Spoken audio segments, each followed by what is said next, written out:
están? Buenas noches, bienvenidos a esta edición de En Portada desde Paracas, donde en unos momentos más el presidente Pedro Pablo Kuczynski va a clausurar el evento, la CADE Ejecutiva del 2016. ¿Cómo estás, Verónica? ¿Qué tal? ¿Cómo estás, Mario? Muy buenas noches. Vamos a presentar a nuestros dos invitados. Tenemos a una congresista de la República, la señora Alejandra de Aramayo, de Fuerza Popular. Hola. Por primera vez en el programa. Sí, ¿no? Es cierto, sí. Un debut particular, interesante, desde Paracas, en un contexto también interesante, sui generis. Creo que es la primera vez que el presidente de la República está los 3 días en el CADE, además con gran parte de su gabinete, muchos funcionarios. Un gusto saludarte, Mario. Un saludo para ti también. Hola, Mario, también le damos la bienvenida a Mario. ¿Cómo está, Verónica? Tocayo, ¿cómo están? Buenas noches. Un gusto compartir esto. Ojalá pueda ser un bonito balance de lo que ha sido este CADE. ¿Cómo no? Se ha trazado el programa, ¿no? Sí. Estamos supuestamente para las 7:10, pactado que el presidente iba a dar unas palabras ya para clausurar. Se ha ajustado el día de hoy el programa, ¿no? Ocurren muchas cosas en cada fecha del CADE, ¿no? Sí, es verdad. Hoy día tenemos que comentar la presentación como comentaristas de 2 de los ex candidatos en un momento de Fuerza Popular a la vicepresidencia. Por un lado, José Klimper, y por otro lado, Vladimir Guaro. Pero creo que nos puedes contar antes de tu conversación con Pedro Pablo Kuczynski. Estuvimos ahora muy temprano con el presidente de la República, nos permitió conversar unos momentos con él. Hablamos, por supuesto, sobre todos los temas de coyuntura, todo lo que ha pasado, el tema del Arcomar, que no quiso tampoco respaldar a su ministro del Interior. Dijo, yo no conozco mucho el tema, pero entendía que se están haciendo las investigaciones y que era necesario ahondar en esas investigaciones respecto a esta persona que fue captada en las afueras del Arcomar. También, por supuesto, habló del ministro de Educación y la denuncia que había hecho el congresista Mauricio Mulder. Y cuando era inevitable también preguntarle, que se le habían preguntado hasta el cansancio sobre la llegada de Nadine Heredia, dijo algo así como que no entendía mucho qué hacía Nadine Heredia en la FAO, ¿no? Recordó que quienes pertenecían a la FAO eran pues economistas en su mayoría, especializados en temas de agricultura, qué sé yo. Claro. Hizo una mueca, así como esas que ya nos tiene acostumbrado el presidente de la República, así como, ¿no? ¿Qué hace ahí, no? ¿Qué las haga? ¿Qué hace ahí? Entonces dijimos, bueno, ¿a qué obedece esta mueca, presidente? Dijo, es como que usted, una periodista, está en la Sinfónica. Y yo le dije, bueno, yo no sé ni tocar el timbre del presidente, ¿no? Entonces, de alguna manera lo que quería decir es que no veía mucha lógica. No tenía las competencias para asumir el cargo. Sí. Eso, por supuesto, ha desatado a través de las redes sociales a quienes respaldan y defienden a Nadine Heredia muchas críticas contra el presidente Pedro Pablo Kuczynski, pero creo que después de eso ha quedado clarísimo cuál es su posición, ¿cierto? También sobre esta designación y la postura de la FAO, ¿no? Así es. Así que... Yo lo que puedo ver es que ustedes han desarrollado talentos como periodistas, digo, son súper dotados porque ya están interpretando al presidente de la República, que cuando hace la mueca así, que cuando hace la analogía. Nosotros necesitamos mensajes claros del presidente de la República, más que interpretarlo, creo que por la movidita de la cadera o por el queco aquí o allá, necesitamos tener posiciones claras respecto al tema de Nadine Heredia y respecto a otros más, como el tema de la conflictividad. Así que a mí me parece interesante, valoro los esfuerzos que hacen los colegas periodistas por interpretarlo. El país no tendría por qué pasar por eso. Necesitamos mensajes claros, oportunos, y creo que esa es una de las falencias. Usted decía en su saludo que era algo extraño tener un presidente de tantos días aquí en CADE. Mira, en principio me parece interesante porque creo que no hay que verle todo lo negativo. Creo que el país atraviesa un momento, un reto en la economía nacional donde las inversiones juegan un papel preponderante. Los informes que ha hecho el ministro de Economía y Finanzas respecto a la inversión que está casi metida en la congeladora es preocupante, más aún cuando hoy escuchaba a Pedro Laechea y decía, el sector privado le paga a la clase burocrática del país el último sueldo. Entonces, si dependemos, si nuestra caja financiera está en manos del sector privado, me parece importante que esté presidente de la República en el CADE. No sé si tenga que estar los 3 días, no sé si tengan que estar sus ministros los 3 días, más aún cuando tenemos un país convulsionado. Tenemos problemas.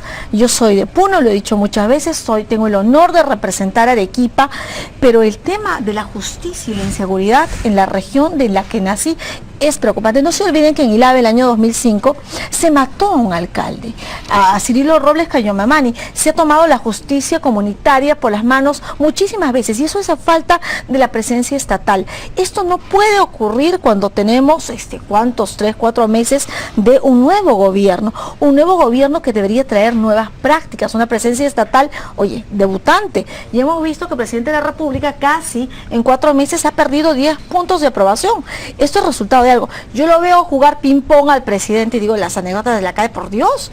O sea, que un ciudadano en Juliaca, mis paisanos de la ciudad calcetera que vean esto, ¿qué explicación lógica podríamos darle? ¿Que es deportista? No que el lo presidente sé, deportista. yo creo que merece una respuesta más seria, ¿no? ¿Qué dice Mario sobre la presencia de presidente de la República? Mira, tantos cada vez que has estado. Desde que yo he cubierto, incluso igual que ustedes, estos eventos hace muchos años, siempre en el comentario político está, oye, qué tanto ministro ahí, qué tanto cafecito con los empresarios, qué tanto jijiji, qué tanto jajaja, cuando hay tantos problemas.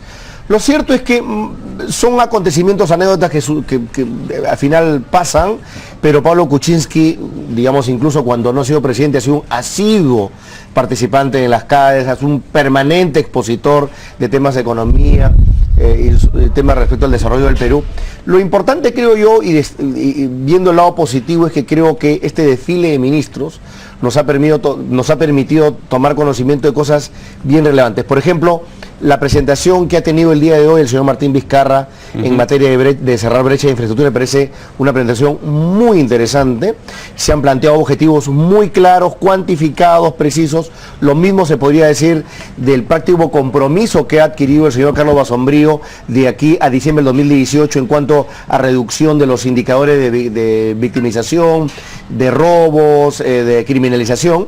Entonces, yo creo que los ministros de alguna manera han aprovechado, varios de ellos, esta reunión para asumir compromisos y responsabilidades frente al país, que de alguna manera es una suerte de antesala a lo que seguramente veremos más adelante cuando se presenten los famosos decretos legislativos. Pero es importante, me parece muy importante que se planteen esos retos, que se asuman esas responsabilidades y que eso luego nos permita a nosotros tomarles el examen y exigir esa rendición de cuentas del logro respecto a esas metas, ¿no? Pero rendir cuentas ante el empresariado. No, en general, no digo, lo han planteado acá, pero es para el país en realidad el rendimiento de cuentas, sí. ¿no? Sí, bueno. Y ya está evaluando, porque si tú revisas hoy los diarios, teníamos ya que el ciudadano está calificando, o sea, le han puesto nota de, yo decía, ¿cuál es el promedio? O sea, de cuánto va, de 0 a 15, de 0 a 20. De 0 a 20 tenemos ministros, no quiero poner adjetivos, pero más de la mitad para abajo, sí, o sea, de medio para abajo suena mucho mediocre, ¿no? O sea, 9, 11, 4, o sea, creo que la ministra de la Mujer tiene 12, la única que pasa raspando la nota probatoria, y si le preguntamos al ministro Saavedra, creo que uno aprueba con 14, la mínima nota probatoria, entonces todos estarían jalados, el pueblo ya está calificando, y eso no lo digo yo, lo dicen las encuestas. Bueno, muy bien. Vamos a los temas que tenemos hoy día, y el primero de ellos está relacionado con la presencia de los 2 ex candidatos presidenciales de Fuerza Popular, comentando cada uno de ellos distintas exposiciones hoy. El primero de ellos es el señor José Klimper, que es secretario general de Fuerza Popular, recientemente designado de nuevo para integrar el directorio del BCR, y al que no se lo había visto mucho, digamos, públicamente en las fechas recientes, posteriores a las elecciones, quiero decir. Él comentó, junto con Roberto Abusada, hoy la exposición del ministro de Economía, del señor Alfredo Torne. Y bueno, tuvo comentarios importantes. Lo más llamativo quizás fue lo que dijo al principio de su exposición a propósito de que las cosas que él decía ahí las decía a título personal, porque la invitación se le hicieron antes de que él conociera, digamos, la evolución política de las cosas que ocurrieron este año. Vamos a escucharlo. Fuera nombrado, además, sí, claro, en el BCR, ¿no? Vamos a escuchar. Que yo acepté participar de este panel con gusto antes de saber de mi nominación al director del BCR.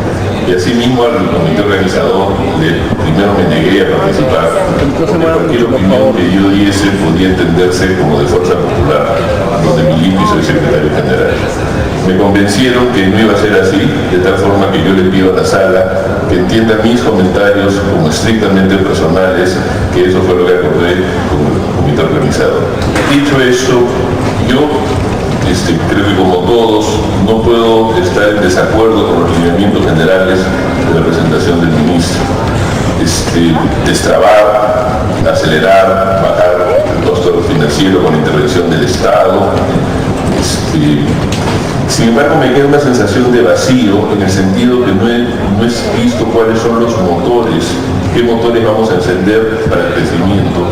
Y me quedo con la charla que dio en la apertura del señor. Bueno, no salió, pero apenas él hizo esta aclaración inicial, ¿no es cierto?, de que lo que decía era a título personal, arrancó los aplausos de CADE. Yo no sé eso qué significaba, como gracias por haber venido, pero lo aplaudieron, ¿no? Apenas eso empezó. De repente acá la congresista de Fuerza Popular nos puede ayudar a interpretar. No necesita interpretar. Pepe Klimper es un hombre con mensajes absolutamente claros, además es un cadeísta de muchísimos años atrás. Él ha sido presidente del CADE antes de ser ministro. En realidad no debería llamarnos la atención a nadie que Pepe esté en el CADE. Ciertamente es aplaudido porque, como algunos otros técnicos, han sido maltratados, estropeados en un proceso eleccionario absolutamente legítimo y legal en el Congreso de la República, que ha obtenido resultados como que sea parte del BCR. Entonces, quizás esta actitud de desprendimiento y decir que va a título personal, no está yendo como funcionario ni como directivo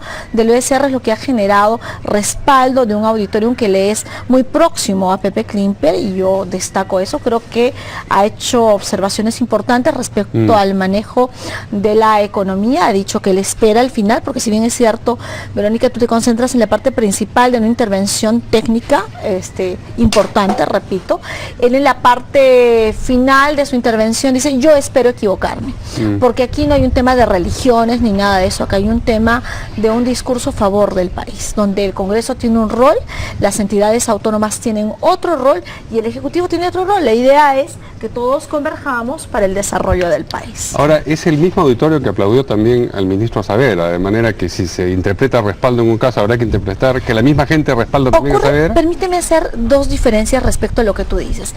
Ciertamente es un mismo auditorium, pero son escenarios totalmente diferentes. Aplaude al ministro de Economía y Finanzas aquellas personas que están más ligadas al tema de la Saavedra, decía yo. Quiero hablarte del primer escenario, del ministro de Economía y Finanzas. Aplauden al ministro Torne aquellos empresarios que quieren tener un escenario propicio para las inversiones y que ven con expectativa este gobierno. Yo creo que tendríamos que llevar a un escenario más próximo al tema educativo. Habríamos que llevar a Cantagallo al ministro de Educación, donde el colegio, el único colegio bilingüe que tiene el país, tiene un presupuesto de 2.600 soles. Para el ministro de Economía son aplausos calificados, pero para el ministro de Educación no son aplausos calificados. No estoy diciendo eso. Lo que más estoy o menos diciendo, eso es lo que no, se lo que te interpreta, estoy diciendo es que es un escenario más propicio para evaluarlo, el escenario que tenemos hoy en el CADE, y ciertamente tiene un sector de reconocimiento porque ha avanzado en materia educativa. Nadie puede negarle eso. El tema es: ¿ha avanzado suficiente? Los avances que hay no hacen mirar con atención los hechos de corrupción que se denuncian sobre su sector, denuncias que han salido además del escenario periodístico. Entonces, yo creo que en materia educativa hay muchísimo que avanzar, y quizás un escenario más objetivo para evaluar los resultados de Saavedra sería el sector educativo. ¿Qué dice Mario Saldaña? Mira, cuando Pepe Klimper dijo que hablaba a título personal, yo no sabía, honestamente no podía interpretar bien eso, porque claro, suena: no hablo como director del Banco Central de Reserva. Entonces, ¿como qué está hablando? ¿Como secretario general de Fuerza Popular? ¿O como Pepe Klimper? Yo creo que esa es la respuesta correcta. Él habla como Pepe Klimper, empresario, cadeísta habitual a este tipo de eventos. Hay que tomarlo, digamos, interpretarlo de buena fe, por lo menos, ¿ok? Y los aplausos, como dice Mario, son absolutamente consistentes con el prestigio y el cariño que se le tiene a Pepe Klimper en el ámbito empresarial. Él es un empresario muy destacado, muy exitoso. No sé si a nivel político tenga el mismo tipo de valoración, pero a nivel personal él es muy apreciado en este tipo de ambiente. Además de ser un técnico de primer nivel. Entonces, hay que hacer como una suerte de interpretación selectiva de las cosas, ¿no? Hay que tratar de interpretar lo que dijo Klimper hoy en su calidad de empresario y de técnico, no como como director del Central, ni tampoco como representante de Fuerza Popular. Ninguna de las dos condiciones, ¿Okay? Mario, lo descalifica. No, se descalifica a la gente por ser de un partido. No, pero él mismo hizo la salvedad. Exacto, pues, ¿no? hizo la salvedad y por eso que obtuvo tan fuerte aplauso. ¿A qué voy? Creo que las observaciones de Pepe Klimper ya sacando ese tipo de elementos que distorsionan nuestro juicio han sido bastante positivas, coinciden con lo que han señalado muchos analistas en el sentido de que, por ejemplo, esta reducción del IGB efectivamente tiene una serie de cuestionamientos en cuanto a su efectividad, respecto a cuáles van a ser los verdaderos motores del crecimiento de la inversión.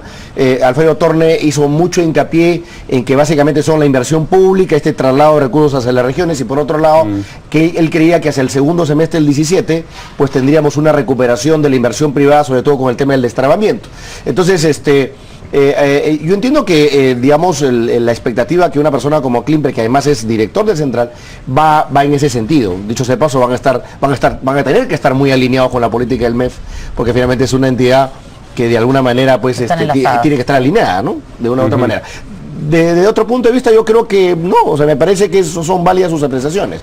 Después vamos a hablar más bien lo de Vladimiro Guaro, que es el otro tema, que el también tema de la tuvo conflictividad cierta social. diferencia con el ministro a propósito del déficit, ¿no? Exactamente. Lo que pasa es que recordemos que ha habido todo un debate respecto al déficit que reporta el gobierno de Humala saliente y lo que ellos han considerado en cuanto a la perspectiva de ese déficit. Un debate a tres bandas, porque tiene que ver con lo que dijo Segura, terminando la gestión del gobierno humalista, lo que ha dicho este ministro, este gobierno, y lo que dice Klimper, exactamente, a título personal. Exactamente, ¿no? El de 2.5, 3.8, que termina siendo una discusión, yo diría, bastante numérica. Lo cierto es que sí, tenemos un déficit, que este gobierno ha tenido que cerrar esa brecha porque se iba a desbordar, y que no ha sido ningún sentido justamente con la reducción del punto del IGB. Entonces, yo sí creo que el gobierno, por lo menos en este aspecto, está actuando muy responsablemente.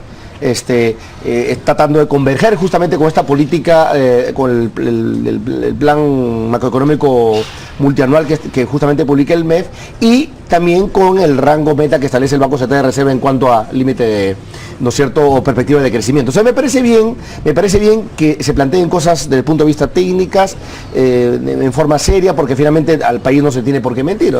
Estamos en un déficit fiscal, hay que corregirlo, y la recuperación va a depender mucho de los motores, tanto inversión pública como inversión privada, ¿no? ¿Les pareció crítico, muy crítico, el señor Klimper a la exposición del ministro de Economía? A mí me pareció, no, de verdad. Me pareció correcto. Más críticos son los amigos en el Parlamento, los amigos fujimoristas en el Parlamento, a las políticas económicas, ¿no? Él creo que ha sido moderado, incluso esperaba equivocarse, que faltan medidas, pero que estamos en el inicio. No fue tan duro tampoco como de repente algunos podrían esperar, ¿no es cierto? Yo coincido igual. Mira, es más, son críticas bastante parecidas a las que dijo Roberto Busada también en su momento. O sea que no hay mucha diferencia en cuanto a la intensidad de la crisis. Me parece correcto. Vamos entonces con el señor Vladimiro Guaro, que también estuvo hoy y fue además el más buscado hoy día. Bueno, está en el ojo de la noticia, ¿no? Sí, hemos estado correteándolos por todas partes.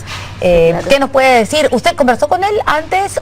Sí, nosotros nos hemos reunido anoche, hemos estado tomando un café con Pepe Klimper precisamente, después hemos estado con Úrsula Letona también. También la célula fujimorista en CADE, ¿no? No creo, no éramos tantos. Fíjate que es importante que el fujimorismo, sin ser una delegación del partido, que estemos aquí, pero también tenemos, por supuesto, un criterio técnico, queremos participar, queremos escuchar.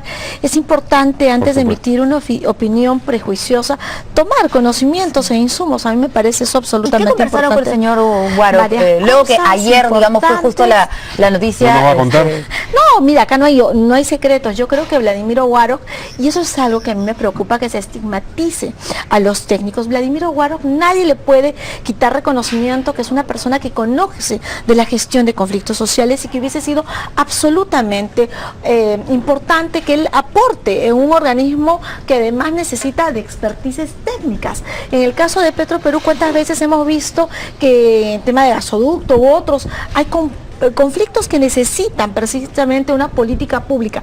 Yo lamento que digan, oye, este señor no le consultaron su designación, para eso tienes un presidente del directorio. Si tú tienes un presidente del directorio de las calidades que se ha tenido y no puede él tomar la resolución de contratar a un gerente que vea este tema, ¿para qué lo tienes? A mí me parece absolutamente respetable la posición que han tenido de irse, y de irse por no... porque ella una intervención ciertamente política. Dicen que sería una congresista que no le gustó, oficialista, que no le gustó que nombraran al señor... La señora Mercedes Arauz. No se ha escuchado varias versiones. Yo hablé con pero ella de qué ahora. mal gusto sería que esto Sí. se dé. ¿Y sabes por qué? Por estigmatizar que apoyó a un partido político, que apoyó a Fuerza Popular. O sea, el mensaje que se le da al país y a los técnicos del país: no te metas en política, porque más adelante no vas a poder intervenir en un gobierno que no sea próximo a tu ideología o a quien apoyas. Un terrible mensaje, ¿no? Vamos a escuchar qué es lo Así que es. dijo el señor Vladimiro Guaroc. Yo pertenezco, soy simpatizante, soy amigo de Fuerza Popular, no estoy inscrito, pero yo tengo un compromiso muy responsable, participo en el equipo técnico, aporto mis experiencias, mis ideas, mis propuestas, las respetan y la acogen. Van a seguir participando usted. Tengo una relación bastante fraterna con la gente de Fuerza Popular, particularmente con la lideresa, por lo tanto sí me siento muy cercano a ¿Esto considera usted que fue un peso para que pase toda esta situación en Petroperú? Podría ser, pero prefiero no insistir en este tema. ¿Hay mucha diferencia en el tema, cree usted? Bueno, la señora Mercedes Arauz, que fue la primera que lanzó estas declaraciones, ¿no es cierto? Estamos aquí en el programa. Sí, la primera que puso objeciones a la designación, ¿no? Ella dice que no. Que no fue la primera. No fue la primera. Que O que no esto, fueron objeciones. que no fue la primera. Que esto ya se había visto en el Consejo de Ministros. Ah, ok. Eso fue lo que dijo hoy. Que la renuncia del directorio ya estaba ahí pendiente cuando ella dijo de que no, que el señor Aníbal Guaroc no debería pertenecer a Petroperú. Eso es lo que ella dijo, que es una decisión que se tomó en primera instancia ahí, en la presidencia del Consejo de Ministros. No, que ella lo dijo cuando ya se había conversado esto previamente. Bueno, yo lo pongo de la siguiente manera. Yo creo que aquí Guaroc ha terminado siendo la manzana de la discordia de la manera más, vamos a decirlo directamente, absurda.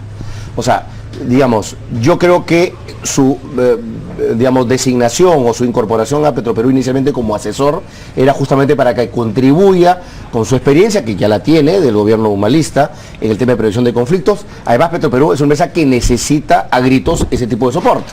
Punto número uno. Punto número dos. Si les molestó que pasara de ser asesor a ser un gerente de línea y que eso generara las iras de 1, 2, 3, 4 personas en el partido oficialista, es otra cosa. Pero me parece muy bien que el anterior directorio se haya plantado y ha dicho que en ejercicio de su autonomía defiende esa designación. Además, dicho se pasó, me parece bien la designación de Guaroc. O sea, una empresa tiene que recurrir a cuadros competentes o intentar recurrir a cuadros competentes para, digamos, abordar temas que son urgentes. Ya los problemas políticos al interior del oficialismo son otra cosa. Yo lo que veo nuevamente es que no hay alineamiento, que este tema de, digamos, de las disputas o de las discrepancias no se están sabiendo manejar correctamente al interior del gobierno y generan este tipo de problemas. O sea, yo creo que sí, y lo acabo de escribir en una última columna, creo que el gobierno necesita alinearse, necesita conversar más, necesita tener mucho más articuladas sus posiciones. No puede ser que uno hable una cosa, el otro hable otra, y aquí lo digo delante de la congresista. Yo creo que el gobierno está cayendo en popularidad por estos problemas y no necesitan de fujimorismo. No necesitan de una posición muy fuerte para estar cometiendo este tipo de errores. O sea, se meten cabezas. Se los buscan solitos. hay unos autogoles de media cancha. Entonces tienen que afirmar, tienen que mejorar. Pero yo creo que sí lo van a hacer. Yo estoy convencido que el señor Kuczynski va a mejorar, va a afirmar, va a alinearse, va un poquito a trazar la cancha, a poner orden, que es lo que necesita, y eso va a ayudar mucho a la gobernabilidad del Perú. Tiene que empezar en realidad, ¿no? Basada en tu diagnóstico, ¿me permites redondear algo? Necesitamos articuladores, necesitamos bisagras. La pregunta es, ¿la señora Arauz es un articulador del oficialismo respecto a otras fuerzas políticas? Porque no solamente te hablo del fujimorismo, hay otras fuerzas políticas minoritarias que podrían podrían apoyar, no al gobierno, apoyar al país desde diferentes espacios donde se requiera su formación. ¿La señora Arauz está cumpliendo ese rol o esta señora Augusto Bertel tenía un papel absolutamente destacado? Y creo que en eso podríamos encontrar consensos. Hoy él, de acuerdo a una persona íntegra y profesional, ha dado un paso a un costado. ¿Quién gana? ¿El país o pierde el país? ¿Ha hecho esto fujimorismo o lo han hecho desde PPK? Yo creo que ahí habría que empezar a asumir algunos pasivos, algunos errores hepáticos que se generan desde... La señora Arauz dijo que el inconveniente no era que el señor Warok sea del fujimorismo, sino que fue una persona que hizo trampa.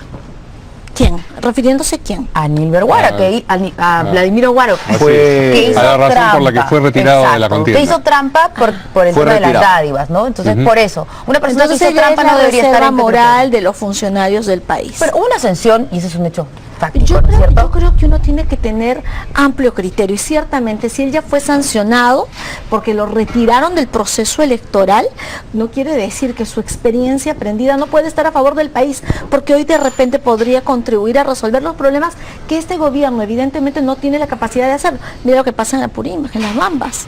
¿Hasta cuándo? Ya se nos pasan los plazos en la Oroya. Tenemos 1000 cosas, hay una agenda de conflictos sociales. El país está desarrollándose de una manera en crisis. Yo no sé si la señora Arauz podrá asumir esa responsabilidad. Pues bien, si nos permiten unos momentos, tenemos que contactarnos con nuestra compañera Angélica Valdés, que está ahí en el lugar donde se están realizando las exposiciones en CADE. Adelante, Angélica. ¿Cómo están, compañeros? Recta final ya de la CADE 2016. En este momento el gerente general Eric Jürgensen está hablando sobre el potencial de las industrias culturales, justamente después de la exposición del ministro de Cultura Jorge Nieto. Vamos a escuchar a ver parte de su exposición aquí en CADE Ejecutivos 2016. Muy por debajo de los costos de producción de Colombia, de Argentina, de Chile, de varios países.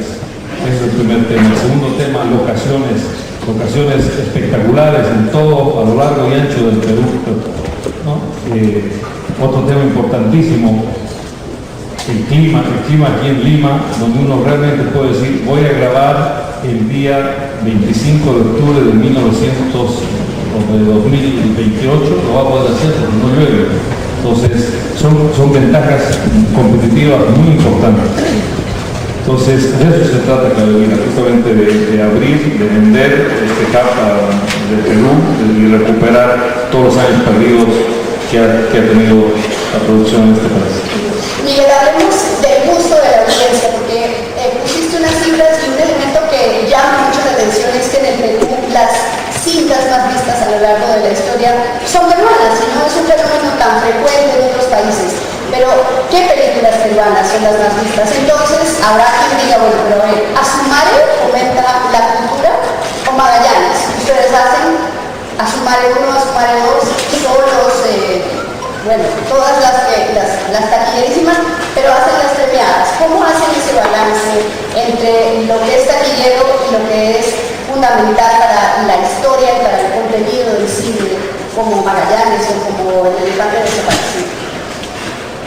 Ahora mismo hay un divorcio de las empresas, del cine, el que tú mencionas, el cine más comercial, que está ligado sobre todo a esta nueva inclusión del sector privado. Y ahora con estas nuevas propuestas que está presentando el ministro, poder apalancar también el cine de autor. O sea, en realidad no podemos separar el cine comercial y el cine autor, el cine es cine. Obviamente acá en Perú se ven más comedias y lo que nosotros hacemos internamente ya creamos en la industria, porque efectivamente solo hay 5 películas que se premian a nivel del Estado y han visto que este año estamos 30, hasta 25 han sido gestionadas por los privados.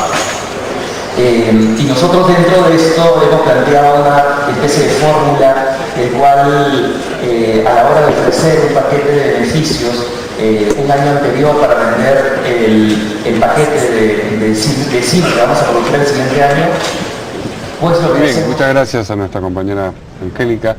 Y esas sean, digamos, las preguntas y los comentarios posteriores a la exposición del ministro de Cultura. Sí. Y luego de esto es que viene así es, la clausura. La clausura con el presidente de la República. Así es. a propósito del presidente de la República, quizás para cerrar la noticia de la que veníamos hablando, convendría escuchar lo que dijo sobre la injerencia o no injerencia política en las decisiones de Petroperú. Vamos a escucharlo. No, aquí no hay ninguna injerencia política. Ellos nombraron a una persona que ha sido jefe de relaciones comunitarias en la PCM en el anterior gobierno, que ha sido candidato a la vicepresidencia del partido Fuerza Popular y luego ese partido lo bajó.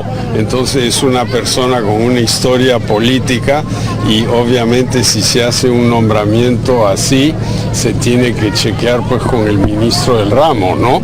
Que además está por aquí, ¿no? Y eso es todo, o sea, chequear no es pecar, es lo correcto y ellos no chequearon. ¿Y el otro tema político? O sea, no hay injerencia política, pero tiene que chequear con los políticos. Es absurdo. O sea, digamos, a ver, pongamos las cosas en la siguiente dimensión. Queremos un Petroperú que cada vez fortalezca su condición empresarial, que sea más autónoma de la injerencia política, que evite justamente las interferencias de ministros, y resulta que ahora se nombra un gerente y tienen primero que filtrar, que chequear con el gabinete, con el ministro. ¿De qué estamos hablando? O sea, es un sinsentido, digamos, absurdo. Entonces, yo lo que creo es que aquí, nuevamente, el gobierno cometió un error, que tiene que mejorar sus niveles de coordinación, que tiene que alinearse más. Nosotros queremos todos que el gobierno del señor Kuczynski tenga éxito. El éxito del gobierno de Pedro Pablo Kuczynski es el éxito de todo el Perú, pero necesitamos también que mejore sus niveles de capacidad resolutiva, de evitar este tipo de gazapos que hay entre representantes del oficialismo. Y hay gente muy capaz, por Dios. O sea, ese gabinete es gente muy capaz. Y también hay políticos que, bueno, que deberían acompañar ese esfuerzo, ¿no? Muy bien. Tenemos que ir a una pausa y regresamos en un momento con las noticias siguientes, declaraciones de Mercedes Arao sobre otros temas. En fin, con eso regresamos.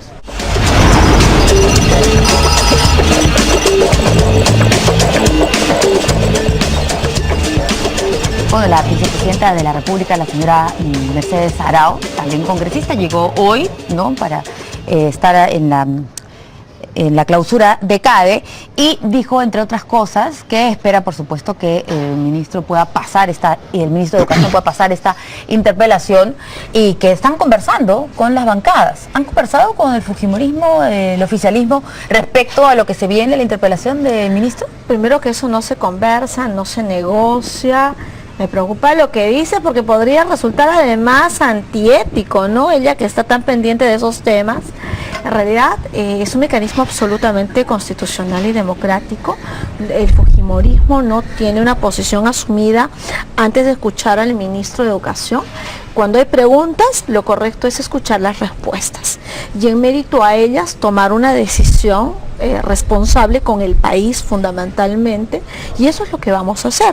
Entonces, que la señora Arao se empiece a tender redes, puentes, o yo qué sé, me llama la atención, porque primero se lo ha encomendado quién, en mérito a qué lo hace, qué ofrece o qué está negociando. A mí me parece realmente preocupante. Ahora, yo no quería cerrar el tema anterior, porque creo que el señor Luis García Rosell, quien ha nombrado además como presidente del directorio de Petroperú, que era gerente general hasta hace poco, que me parece también un profesional destacado, con Alex Alvarado, Hernán Barros, Roxana Barrientos, van a aceptar que su condición profesional ir a consultar todo a Palacio de Gobierno con la señora Arauz, porque si van a chequear las decisiones de un directorio que debería ser autónomo, las vallas que les están poniendo son bien poco profesionales. ¿Usted cree que ha sido ella la única que alguien hablaba de chequear, ¿no? Alguien hablaba de chequear, no sé, el presidente de la República dijo eso. Complicado. Yo creo que necesitamos profesionales con capacidades técnicas, capacidades resolutivas, bastante empoderados, y si además de ver el tema, porque han dicho que van a ver la modernización de Petroperú, el oleoducto norperuano, tienen que ir a que sus decisiones las chequeen. Bien incómodo. Bueno, yo conozco a varios de esos directores personalmente y me consta que son gente de primerísimo nivel, profesionales muy reputados y no me los imagino a ninguno de ellos yendo a pedir permiso. O sea, todo es gente de primerísimo nivel, técnicos de trayectoria, sé que no me preocupa, honestamente. Yo confío en su capacidad, empezando por el señor García Rosell, ¿no? Bueno, llevarán otros asesores, me imagino, porque por lo menos ya saben quiénes el problema, nuevamente, no está en el directorio de Petroperú, el problema está en el gobierno. Bien, pero volvamos al segundo tema que tenía que ver más bien con la conversación con otras bancadas que anuncia... Bueno, aquí también yo estoy un poco confundido, porque acabo de escuchar la declaración del presidente de la mañana y hace una hora y media he revisado una web de una revista Semana Económica donde Mercedes Arauz dice que el tema de la cuestión de confianza no está ni siquiera en los planes del gobierno. Entonces, nuevamente, que alguien nos explique cuál es la posición oficial del gobierno y de la célula parlamentaria oficialista. Mi opinión es que creo que en este momento es inoportuno, no es conveniente para nadie plantear una cuestión de confianza, pero sí, ahí sí discrepo con la congresista. Yo creo que está muy bien que la señora Arauz promueva el diálogo, la conversación alturada entre las bancadas, para lograr la mayor paz posible en ese Congreso, ¿no es cierto?, de abierta mayoría fujimorista. Y lo que sí creo es que si el ministro Saavedra ha sido convocado por temas puntuales, como es el tema de las famosas compras, o el tema de las consultorías, lo que fuera, pues centrémonos en eso, que el ministro responda, pero lo que no se puede aceptar, y ahí sí yo salvo en defensa del ministro, es que se utilice eso como pretexto para tirarse abajo la reforma educativa. Yo creo que la reforma educativa es algo, como lo ha planteado ayer el ministro, por eso que arrancó tantos aplausos, es un proceso que está en curso, que tiene cosas muy positivas, que necesita una serie de ajustes, que hay que hacerlo perfecto, pero si Jaime Saavedra ha hecho ese trabajo y hay metas muy claras, hay un esfuerzo sostenido, hay que apoyar. La reforma educativa debe ser, digamos, inexorable en el Perú y de alguna manera hay que respaldar. Yo creo que la bancada fujimorista, como la integran gente también valiosa, va a darse cuenta que de nada serviría esconder un supuesto interés de tirarse abajo una reforma educativa bajo el pretexto de dos denuncias que en realidad deberían ser explicadas puntualmente por el ministro. Esa es mi posición. Antes de continuar, vamos a escuchar qué cosa fue lo que dijo exactamente la vicepresidenta Mercedes Arauz para no, digamos, seguir especulando un poco sobre la base de lo que recordamos que dijo. Nosotros confiamos en que en el Congreso se puede negociar y de hecho lo hemos hecho durante todos estos meses. O sea, definitivamente hay que estar claros que nuestra bancada ha estado trabajando. Digamos, la semana pasada nomás hemos aprobado la ley de presupuesto trabajando de la mano con todas las bancadas. Ha sido un proceso de negociación. Entonces todo esto nos llama otra vez a que todo esto se puede trabajar y no creo que tengan que llegar a un tema de censura. Y es lógico, la interpelación es un derecho del Congreso. Entonces ya se tomó la votación como la han votado ellos y está bien. Y volvemos otra vez. ¿Qué vamos a hacer aquí en adelante? Vemos cómo podemos negociar para poder salirnos de cualquier posibilidad de una censura que yo creo que no es necesaria hacerla. En realidad habla más bien de las posibilidades de diálogo, más que de diálogo en marcha a propósito de este tema, ¿no? Confía en el resultado de un diálogo, ¿no? Pero me parece que la congresista quería comentar algo acerca de lo que había dicho. Bastante importante lo que decía Mario antes de escuchar a la congresista Arauz. Fíjate, pero hay temas en agenda que no van saliendo de Fuerza Popular. Los temas los va poniendo el mismo gobierno y yo los invito a que revisen retrospectivamente quién puso el tema de los parlamentarios ligados a las universidades y que estaban objetando al ministro por temas absolutamente lejanos. Fue el señor Bruce quien hizo una publicación y se hizo una lista. Tú no puedes decir que un congresista tiene interés porque es catedrático. Yo me parece muy poco serio plantear ese tema.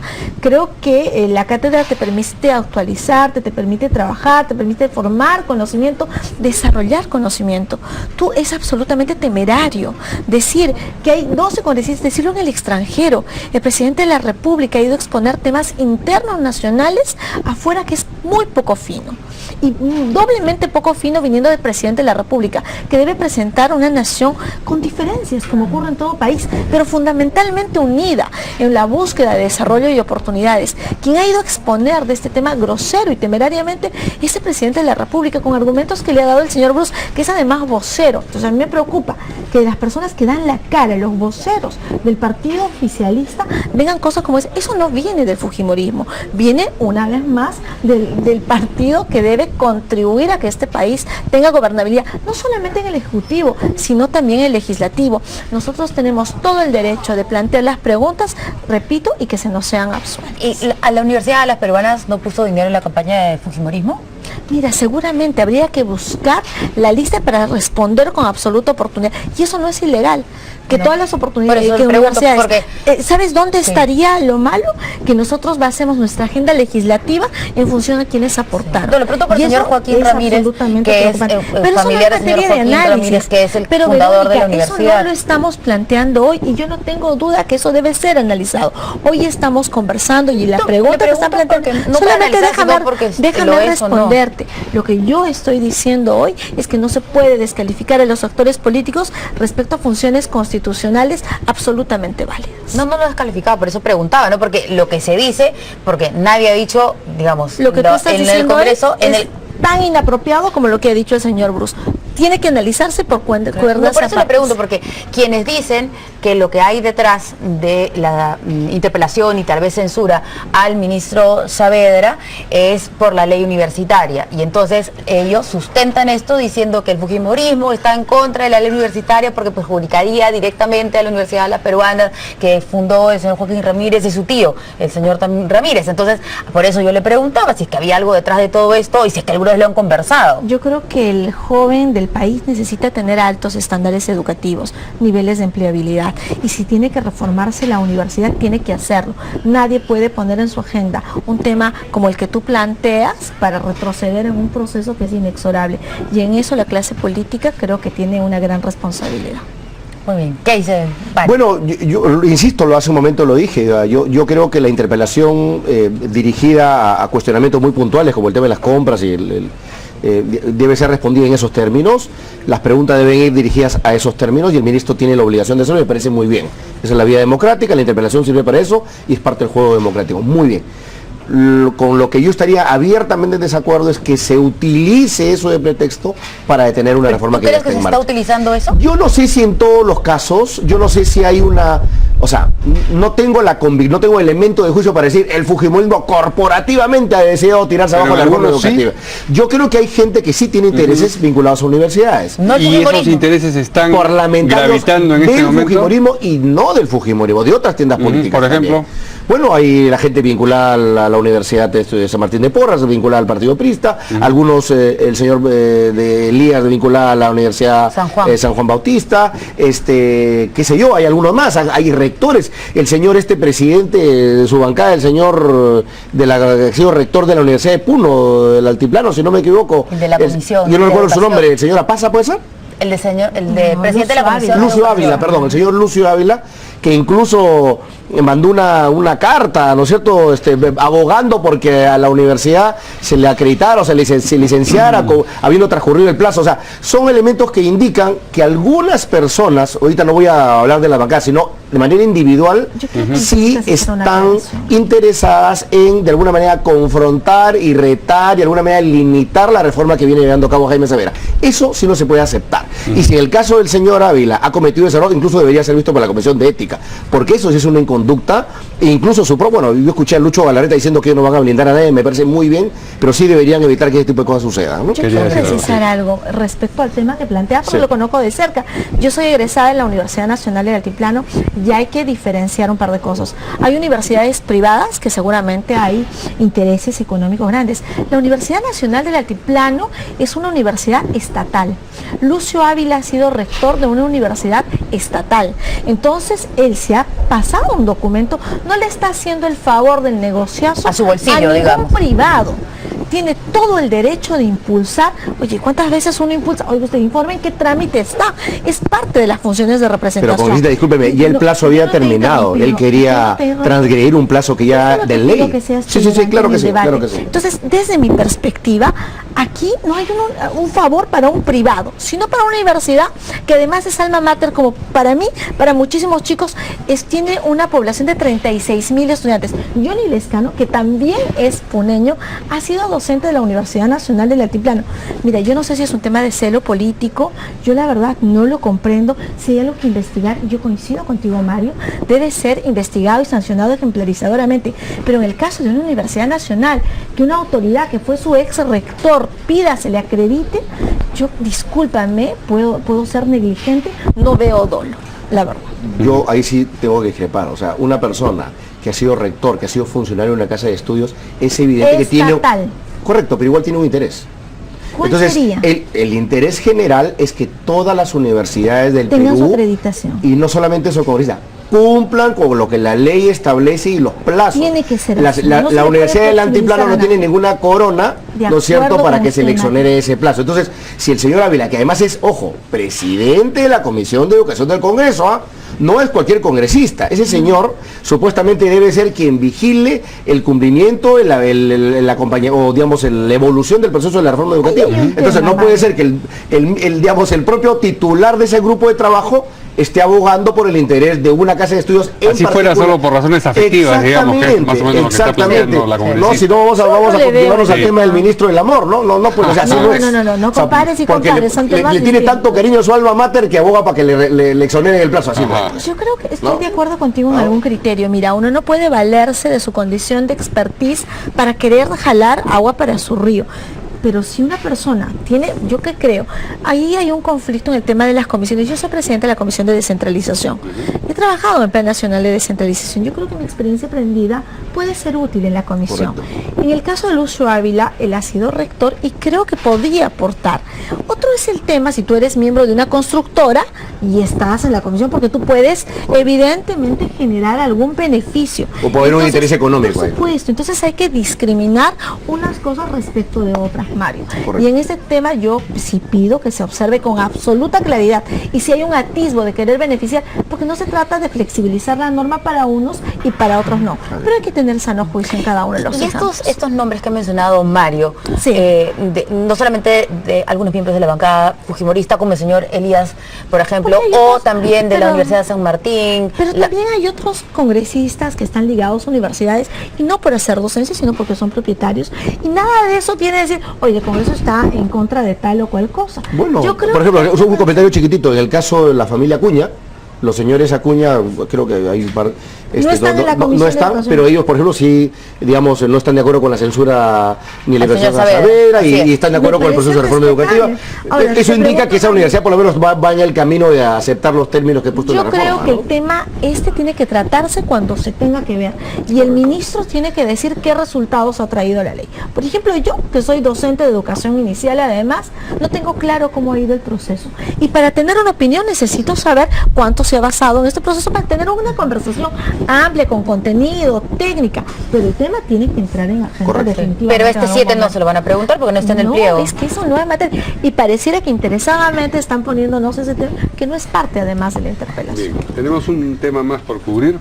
No todo ocurre aquí en Paracas, porque todo lo que hemos mencionado de alguna manera, aparte de declaraciones hechas aquí en CAE y en los momentos previos a las conferencias. El Contralor General de la República, Edgar Alarcón, ha informado que su institución encontró responsabilidad penal en los ministros de Economía, Transportes y Comunicaciones y Vivienda, que estuvieron al frente de esas carteras entre enero del 2013 y diciembre de 2014, es decir, durante el gobierno anterior. Esto por la demora en las obras del gasoducto. También ha encontrado responsabilidad en el Comité de Proinversión, porque habría tomado la decisión de cambiar las condiciones del contrato, que permitirían a su vez cambiar al operador técnico a los 10 años, cláusula que no estaba comprendida originalmente en ese contrato. ¿Ustedes están al tanto de estas circunstancias? Bueno, yo te comentaré. En realidad es una variante del problema que ha estado más en vigencia en los últimos días. Lo que sucede es que ustedes saben, ha habido un intento de parte del accionista principal de esta entidad que tenía ya la concesión, que es la empresa Odebrecht, de vender su participación a otro grupo empresarial. Esa venta al final se cayó justamente porque había una cláusula llamada cláusula anticorrupción, que señalaba que en caso, por las investigaciones, estamos refiriendo básicamente el tema Lavallato, se descubriera que esa concesión fue entregada en base a irregularidades, pues eso determinaba no solamente que perdía la concesión, no solamente eso, sino que perdía la concesión, además del daño que le causaba esa a la empresa que había pagado para entrar al negocio. Entonces, Esto en realidad agrega ese problema. Esto en realidad viene a confirmar, creo yo, que incluso el modelo que definió el gobierno peruano para llevar a cabo el gasoducto subperuano ha sido equivocado. Entre varias cosas, no solamente por el tema de la licitación ni el cuestionamiento que se hizo sobre el particular, sino que, por ejemplo, se ha cuestionado que parte del financiamiento del proyecto tal como está esté supeditado al incremento de las tarifas de luz que pagamos todos nosotros. Ese financiamiento determina que de aquí al año 2020 o 2022 va a haber una suerte de subsidio de casi 900 millones de dólares al año que viene de las tarifas eléctricas. Entonces yo creo que el modelo escogido por el gobierno de Humala ha sido equivocado.